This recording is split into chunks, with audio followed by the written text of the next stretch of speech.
Ready to move in premium triplex villas at Bachapalli APR Projects. Lakshmidevi కటాక్షం ఉన్న చోట సరస్వతీదేవికి పెద్దగా స్థానం ఉండదు అంటారు. అదేం కాదని నిరూపించాడు ఆ కోటీశ్వరుడు. చక్కగా చదివాడు, కలెక్టర్ అయ్యాడు. రూల్స్ అతిక్రమించి అన్యాయాలు చేసే అధికారుల పాలిట సింహ స్వప్నమని పేరు పడ్డ ఆయన తీసుకునే జీతం ఎంతో తెలుసా? తెలుసుకుందాం పదండి.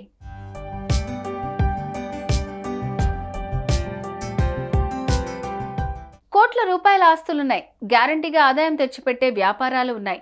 కాలు కదపకుండా, కాసింత కూడా కష్టపడకుండా ఎంజాయ్ చేసేంత సంపద ఉంది. అయినా సరే అక్షరం కోసం ఆయన తపన పడ్డారు. ఐఐటి పూర్తి చేశాడు. ఆ తర్వాత సివిల్స్ పరీక్షలు రాసి కలెక్టర్ అయ్యారు. హర్యానాకు చెందిన ఈ లక్ష్మీపుత్రుడు ప్రస్తుతం ఛత్తీస్గఢ్ రాష్ట్రం బస్తర్ కలెక్టర్గా బాధ్యతలు నిర్వహిస్తున్నారు. ఈయన శ్రీమతి ఓ ప్రొఫెషనల్ పైలట్గా పనిచేస్తూ రెండు చేతులా సంపాదిస్తున్నారు. సో సంపాదన అన్న విషయంలో ఆయనకు వీసమెత్తు పట్టింపులు లేవు.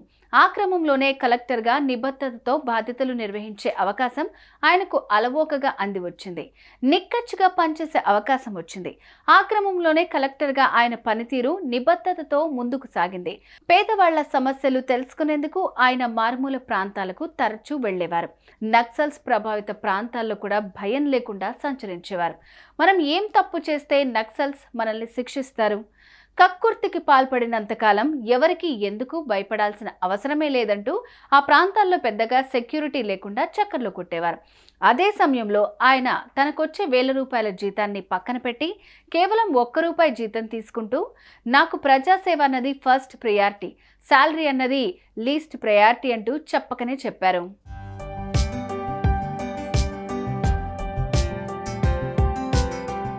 చాలా ప్రాక్టికల్గా ఆలోచించే అమిత్ కటారియా ఉద్యోగ ప్రస్థానంలో కొన్నేళ్ల కిందట ఓ చిన్నపాటి ప్రోటోకాల్ వైలేషన్ చోటు చేసుకుంది. ఆ వైలేషనే ఆయన్ను దేశవ్యాప్తంగా ఫేమస్ చేసింది.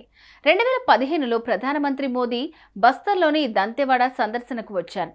ఆ సమయంలో అక్కడ కలెక్టర్గా పనిచేస్తున్న అమిత్ కటారియా సూట్ వేసుకుని టై కట్టుకుని రావాల్సింది పోయి ఎంచక్క ఓ షర్ట్ ధరించి మోడీ ముందు హాజరయ్యారు. అది చూసి ఆశ్చర్యపోయిన ఉన్నతాధికారులు ప్రోటోకాల్కు వ్యతిరేకంగా ఆయన పీఎం ప్రోగ్రాంకు హాజరు కావటం పట్ల నోటీస్ ఇచ్చారు. అంత ఎండలో గంటల తరబడి ఏర్పాటు చేయాల్సి రావటం, చెమటతో ఒళ్ళు తడిచిపోవటం వల్ల సూట్ను కారులోనే ఉంచి అలా కాటన్ షర్ట్ వేసుకుని పెద్దాని ముందుకు రావాల్సి వచ్చిందంటూ వివరణ ఇచ్చారు. అయితే ఏర్పాట్ల విషయంలో, సక్సెస్ విషయంలో సాధించిన గుడ్ రిజల్ట్స్ చూసినప్పుడు సూటు వేసుకుని రాకపోవటం అన్నది పెద్ద ప్రోటోకాల్ ఉల్లంఘన కాదంటూ కూడా కూల్గా సమాధానం ఇచ్చారు.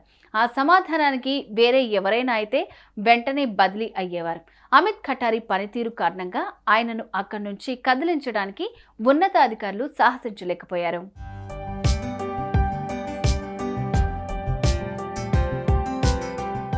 ఒక అధికారిగా ప్రజలకు ఎలాంటి సేవలు అందించాలో వాటిని వారు ఊహించిన దానికంటే బాగా అందించగలిగినప్పుడు ఉన్నతాధికారులు సైతం తమ అనుచరుల పట్ల ఎలా సర్దుకుపోతారన్నది అమిత్ ఖటారియా విషయంలో నిజమైంది.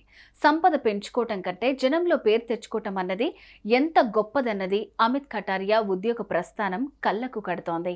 సుమన్ టీవీలో మీ పర్సనల్ అండ్ బిజినెస్ ప్రమోషన్స్ కోసం కింది నెంబర్కి కాంటాక్ట్ చేయండి.